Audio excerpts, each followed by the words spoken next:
In all the usual action, sci-fi craziness of comics this week, relationships are standing out to me. Coworkers, romances, affairs, and family, and it is all wonderfully messy. I'm Peter Franson from christiangeekcentral.com and Spirit Blade Productions. Welcome to Essential Issues Weekly, where I talk about DC Comics 1 week after their release on the Ultra tier of the DC Universe Infinite subscription service. In each installment, I pick an assortment of comics to talk about as a DC fan and also explore what, if anything, they have to say about the essential issues of real life. Now, warning, full spoilers for everything I talk about. That's your first and only warning. Right now, we're taking a look at comics originally released to the Ultra tier on January 29th, 2025, originally published January 1st, 2025. First among those is the Justice League, the Atom Project #1. As soon as I saw the ads for this, I was immediately intrigued. It's a spin-off of the Justice League storyline taking place in the aftermath of the Absolute Power story, in which powers of various superheroes and villains kind of got shuffled up into the ether and then redistributed to people that didn't originally have them. Now, most heroes have gotten their powers back, but some heroes haven't. Some heroes have different sets of powers, and there are civilians out there, both doing good and ill, that suddenly have found themselves in possession of superpowers. And so there is a team on the Justice League made up of Ray Palmer and Ryan Choi, the two heroes known as the Atom, and also now Nathaniel Atom, Captain Atom, who is part of this team. I think maybe Atom Smasher is also going to be involved in some way. I don't think he appeared in this issue, but they are tasked with trying to solve this problem and get powers back to the heroes that they kind of belong to. And Captain Atom is one who lost his powers in the shuffle, but for some reason they see him, and it's not quite clear to me why this is, but they see him as a candidate to experiment on to figure out how they can reactivate the metagenes in those who lost their powers. So maybe specifically this is going to help them get metahuman powers back as opposed to like alien powers that Kryptonians would have. You know, Superman doesn't need that, but I mean, those who specifically have their powers because their metagene is in the mix somehow, which is, if you're not familiar with the concept, it's very much like the mutant gene in Marvel Comics. Well, that's a little bit interesting because Captain Atom, yes, I guess I didn't know his metagene was that much in the mix. He was part of a military experiment incorporating an alien alloy, and so I'm not sure why they think he's going to be the best fit or if his origin has been retconned in some way. In any case, he doesn't have his powers. It's a big blow to him because as a man out of time, if you didn't know, he got launched from like the 60s into present day as part of his origin story. He's lost his family, his connections, stuff like that. Like his life and making sense of it is about being Captain Atom. At least that's how they're presenting it here in the wake of him losing his abilities. And so he very much wants to get his powers back, and yet the experiments that they're putting him through are very painful. More painful for him than they assure him it will be before each round of experimentation. And so you can understand that maybe there's some friction going on between him and the Atoms who are experimenting on him. Well, this story flashes kind of forward and backward from the present day, kind of like, well, or I don't know which one is present day, but from the doing the experiments to then at some point a little later them hunting down Captain Atom. He's a little bit of a reluctant participant, but then later on we see they're hunting him down, and I'm like, oh my gosh, give the guy a break. You're still experimenting on him? I mean, but what we see finally at the reveal at the end is at the point that they're hunting him down, he has regained his powers, and it looks like maybe then some. There's a mysterious organization that seems to be observing all this, and they're like, how many powers does he have now, you know? So I don't know, but they don't really spell out how many powers he has, maybe in addition to the ones that he already had before. But that at that point in the story, he is at odds with the Atoms, and I love this. I love it when heroes are permitted to have flaws. I don't necessarily want like a big journey of corruption, a fall from being a hero and going down this parallax type of route. But for them to have a falling out I think probably what we'll find here is for pretty good reasons. Like the Atoms are really wanting to help people that are in danger because of the powers that they have, or because of the powers that other people have that are using them for evil purposes. They want to. There's a lot of chaos in the DC universe right now because of this, and the Atoms very understandably see this as an urgent thing that needs to be solved. But what they put Nathaniel Adam through to solve that, maybe a little bit extreme. And they're not seeing kind of his side of things. Now, why he's on the run from them, that's still not clear by the time we get to the end of issue number 1. But I love that there's enough intensity in these relationships and different viewpoints that we are seeing some clash here. That always helps. Whenever there's clash between characters in team books, I think it helps bring out their personalities more quickly. And so I always appreciate that and love what I'm seeing here in Justice League The Atom Project number 1. Very much looking forward to where they are going to go with the next issue. Next up is JSA number 3. This one is a very Hawkman-focused issue. It looked like in the last issue he might have been lethally wounded, fatally wounded, but he was revived by the demons who captured him just so that they could torment him for longer. And that side of the story, I guess I'm not super interested in, but Hawkgirl, or rather Hawkwoman, Kendra Saunders, becomes a major player in this issue as the JSA are trying to, of course, rescue Hawkman and stop the ne'er-do-wells and whatnot.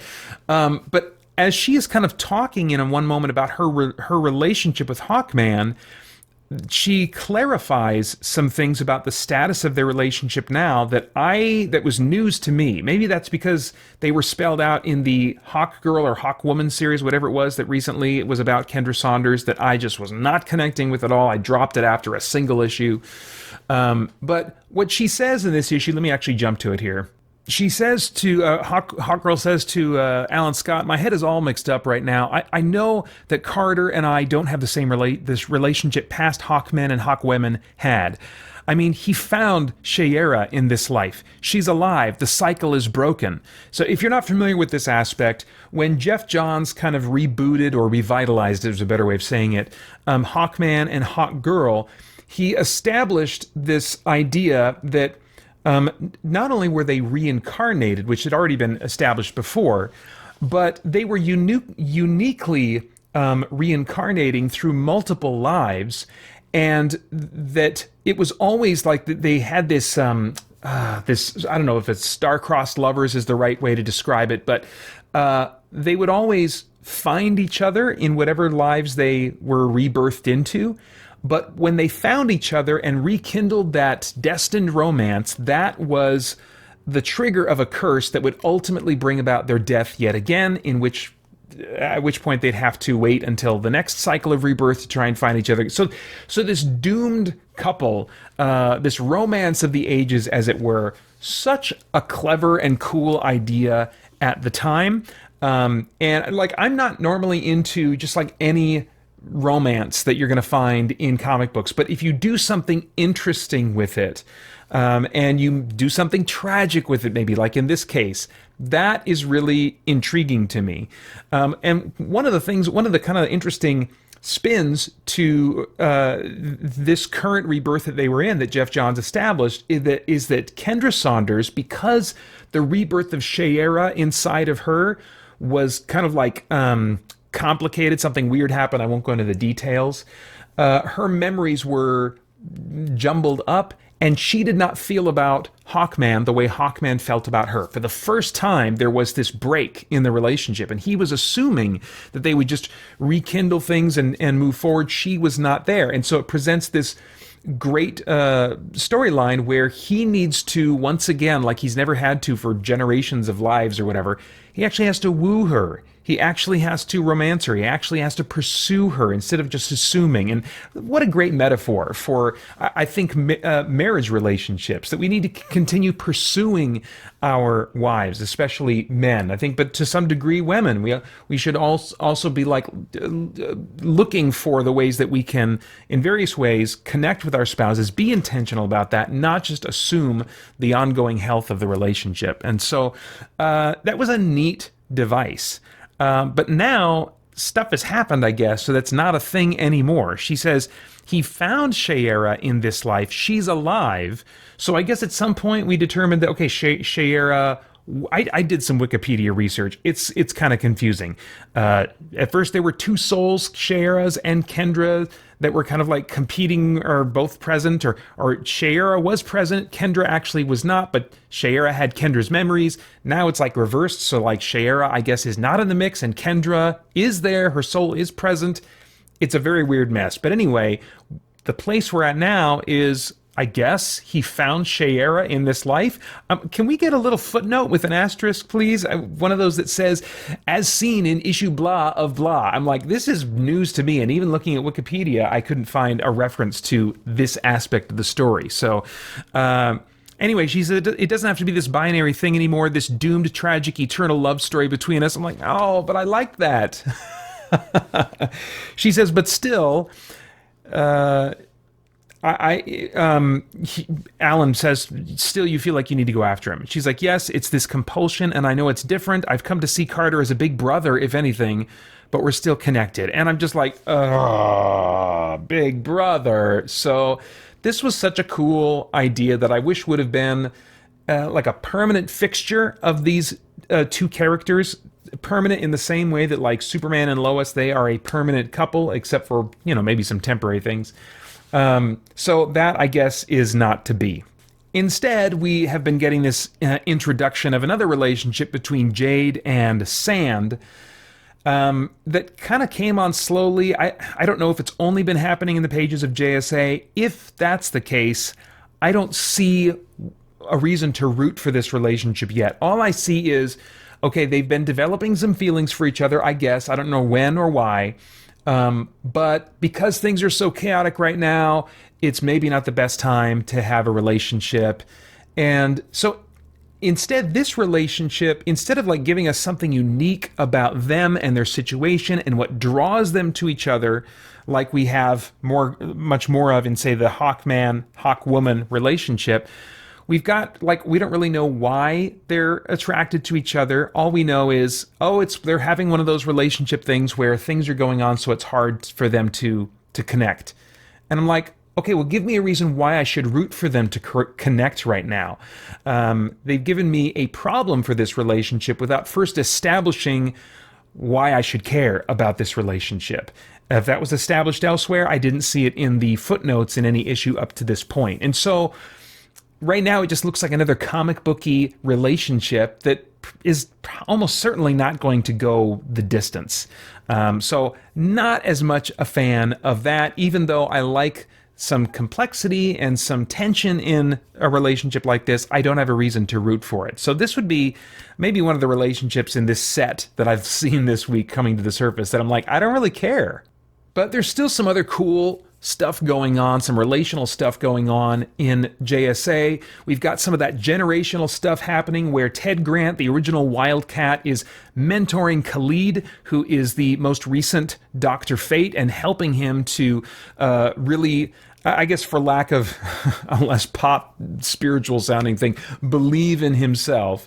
He is giving him just some welcome affirmation, getting him to put that helmet back on, to get back on the horse and move forward with truly embracing the mantle of Dr. Fate and doing what he can to make good in that situation. And so I really wasn't invested in Khalid until having a moment like this, because I like this kind of interaction between different generations. I think so often we can get stuck only wanting to be around people that are our age in the same season of life, when really there's a lot of value, and we see this certainly in a healthy local church. There's a lot of value in different generations interacting with each other. And so this was a sweet moment to see. Okay, so all of that again in JSA number 3. Moving on to Batman number 156.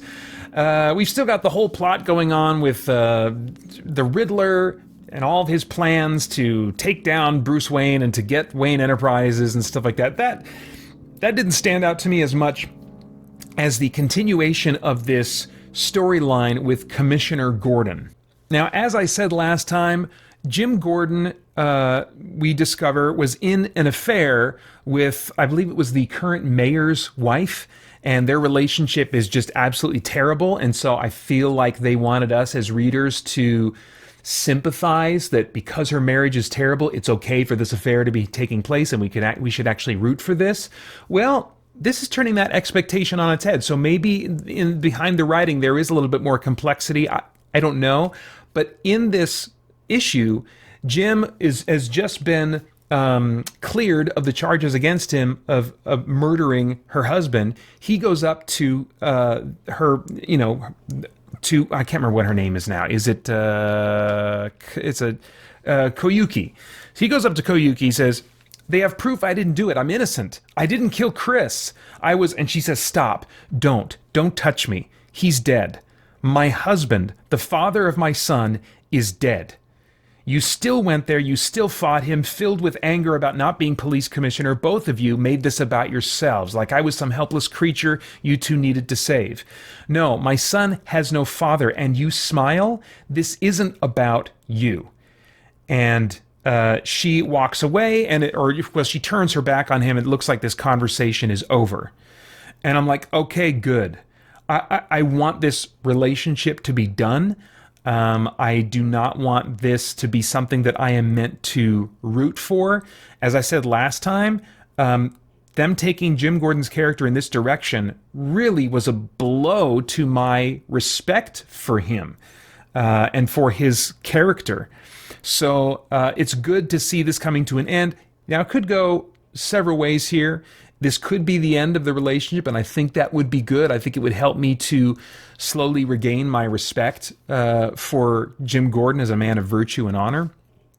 Or it could be like, okay, so he's going to apologize. He's going to realize how wrong he was. But then at some point, they're going to rekindle this relationship, which I think, in a sense, would be saying that it was justified at some point in the beginning for this affair to be happening.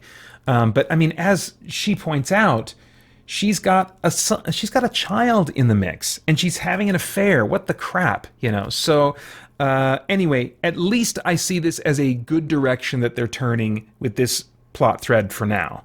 Finally, in Batgirl number 3, this really focuses a lot on Cassandra Cain getting to know her mother, Lady Shiva, in a way she never has before, and specifically by interacting with the cult of Shiva, who basically, if not worships her, worships what she's about, worships her ideals. Now, Cassandra, Batgirl, she hates her mother, and her internal monologue says as much. "I am not my mother. My mother is cruel. She lies, she toys, she provokes. Lady Shiva only hurts. Every glance a misdirection, every wound an opportunity, every touch a manipulation. She does not feel or care or love. She killed those things. Lady Shiva did this to herself. My mother cares for nothing but herself."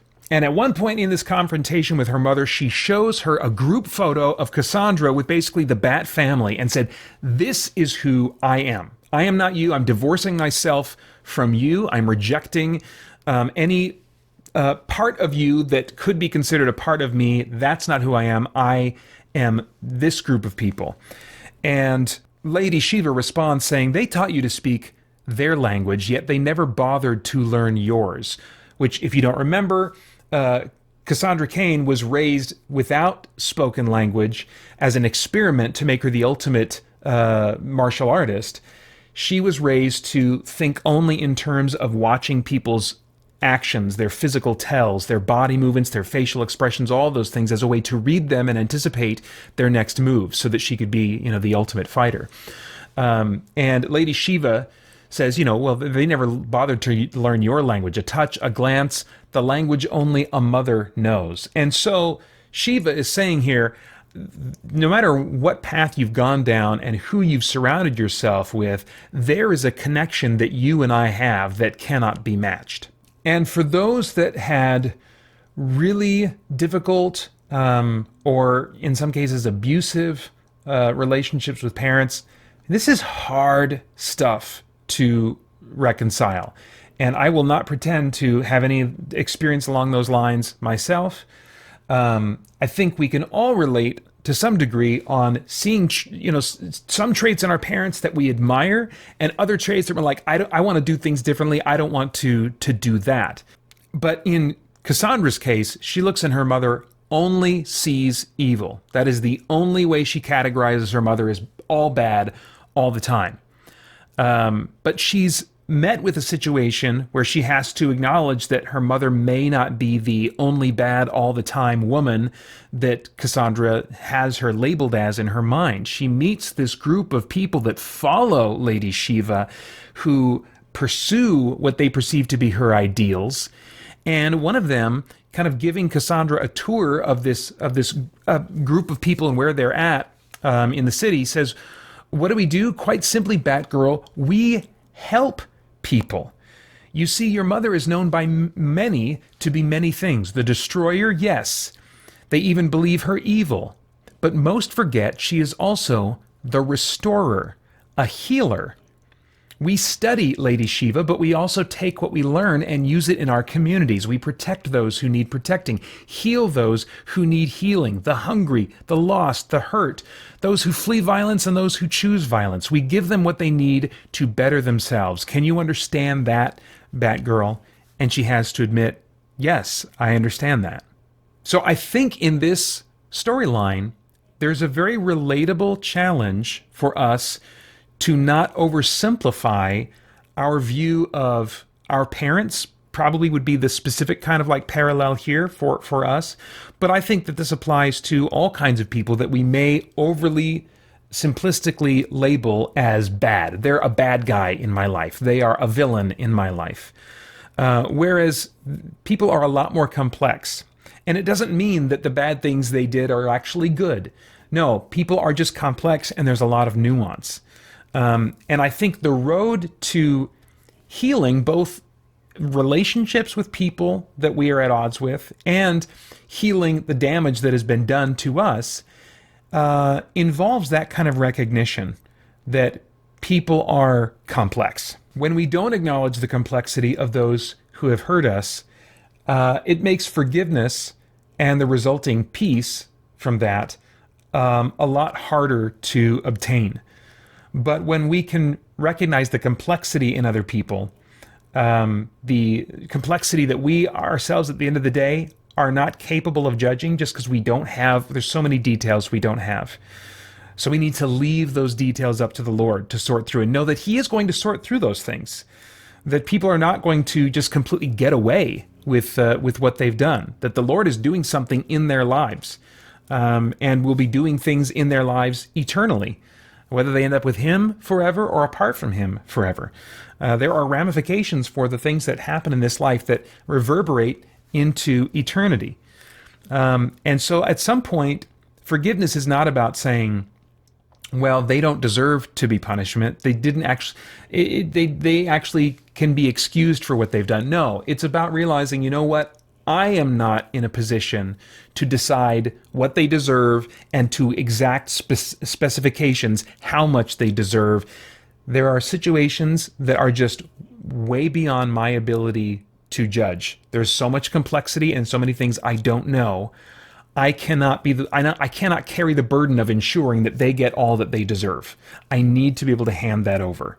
It doesn't mean we trust them. And it doesn't mean we say, oh, what they did actually wasn't that bad. It just means I am letting go of the need to be personally involved in bringing about perfect justice in this person's life, because there's a lot of complexity there I don't understand. Now, is that the direction that Cassandra's going to go? Maybe. I don't think she needs to trust Lady Shiva. I think forgiveness and trust are two very different things. And almost certainly, Cassandra would do well to have some very clear boundaries in her life between her and Lady Shiva. Even if she decides, I'm going to forgive her because this is too big and complex and too messy for me to judge, Anyway, yeah, I just think there's a lot of interesting stuff going on here. I'm very interested in seeing where it goes. So again, that was Batgirl number 3. This week, I have chosen the blue ring representing hope. That's yeah, I'm not saying, I'm not feeling like alive. I was like, the White Ring. No, I'm not going to do the White Ring. I don't feel like super energized and jazzed. But there's stuff going on in these four comics that I mentioned this week that makes me hopeful that I'm going to enjoy what is coming next. But we will see. And I think those are all of my thoughts on comic books for now. As always, would love to get your thoughts about these comics or maybe some others that I didn't talk about in the comments below. I hope you'll also check out christiangeekcentral.com. Tons of content made for you there as we continue to geek out and seek the truth. For more chat about geek entertainment, answers to your questions, and news from the wider world of Christian geekery, get the Christian Geek Central podcast today on iTunes and other podcast services.